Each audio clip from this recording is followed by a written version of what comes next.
Hey everybody, Nate Wolfe here from the Born to be Wild podcast.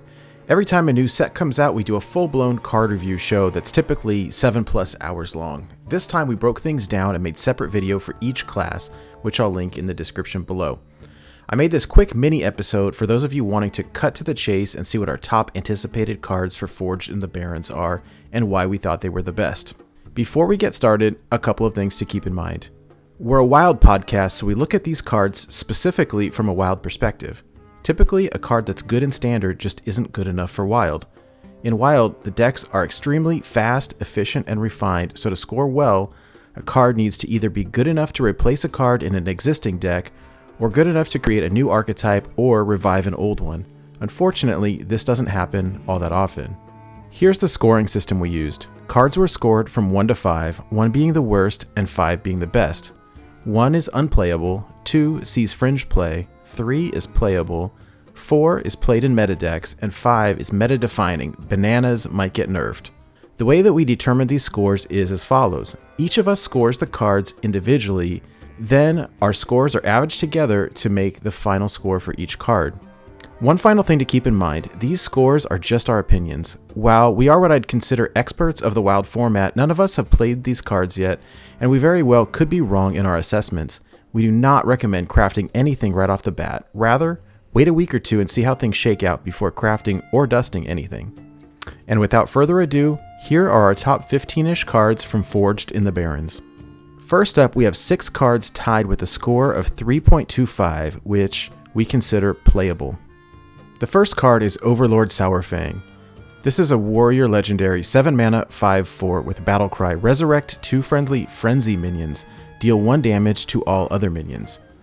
While this card is a little slow, it has a very powerful effect. Not only does it resurrect 2 minions a la N'Zoth, it also has a whirlwind effect dealing 1 damage to the entire board. This ensures that the 2 minions resurrected will have their frenzy effects triggered immediately. This card is from a new warrior archetype, so we're not sure how good it'll be yet, but the effect seems pretty awesome. Next up is Outrider's Axe. This is a 4 mana 3/3 weapon that reads, after your hero attacks and kills a minion, draw a card. In the reveal stream, Hearthstone developer Liv Breeden said that this card had to be nerfed in development because it was so strong, and that they're still keeping an eye on it. There's a lot of utility here because it can go face or attack a minion, and the upside of drawing a card every time it kills a minion seems really strong. Card advantage leads to winning games. The next card is Northwatch Commander. This is a 3 mana 3/4 rare minion with a Battlecry. If you control a secret, draw a minion.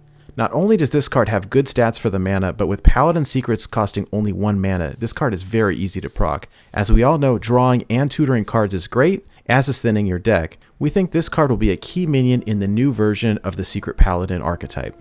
Speaking of Secret Paladin, the next card is Sword of the Fallen. This is a 2 mana 1/3 rare weapon that reads, after your hero attacks, cast a secret from your deck. This card goes hand in hand with the previous card, Northwatch Commander. Casting secrets from your deck without paying their mana cost is amazing, and you can do it 3 times with this weapon. We actually think these cards are strong enough to potentially make Mysterious Challenger obsolete.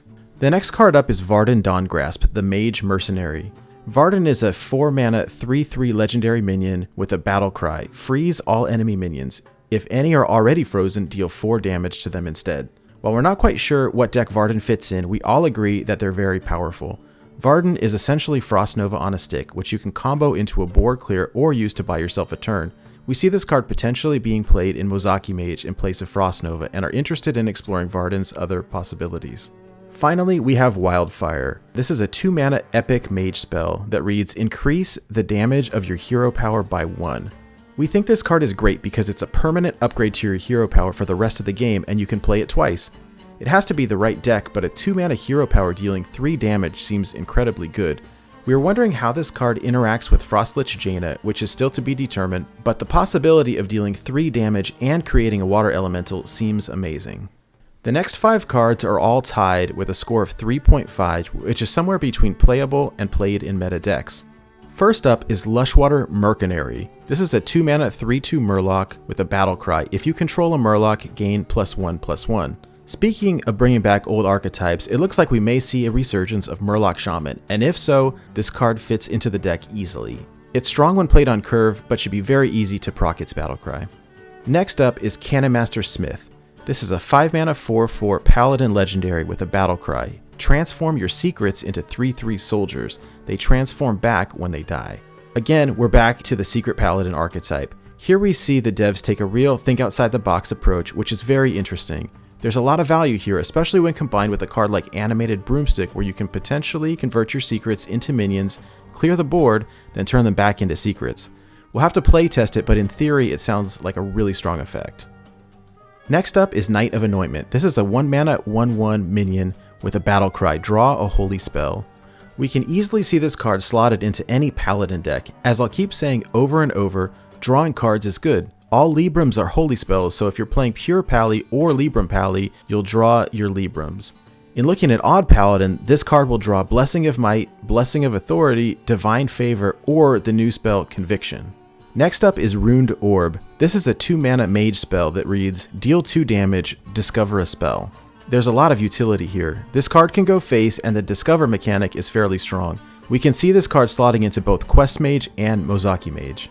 Last up, we have Celestial Alignment. This is a 7-mana epic druid card, which reads, set each player to 0 mana crystals. Set the cost of cards in all hands and decks to 1. While it's a little tricky to foresee exactly how this card will work in action, the potential is terrifying.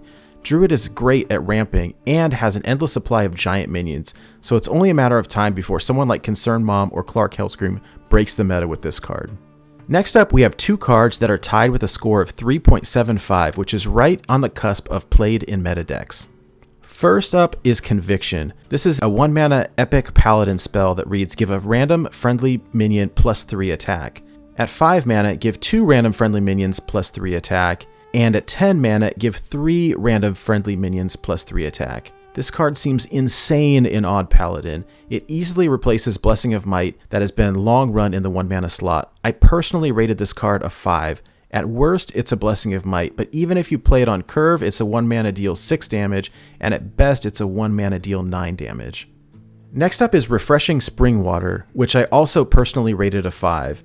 This is a 4-mana mage spell which reads, draw 2 cards, refresh 2 mana crystals for each spell drawn.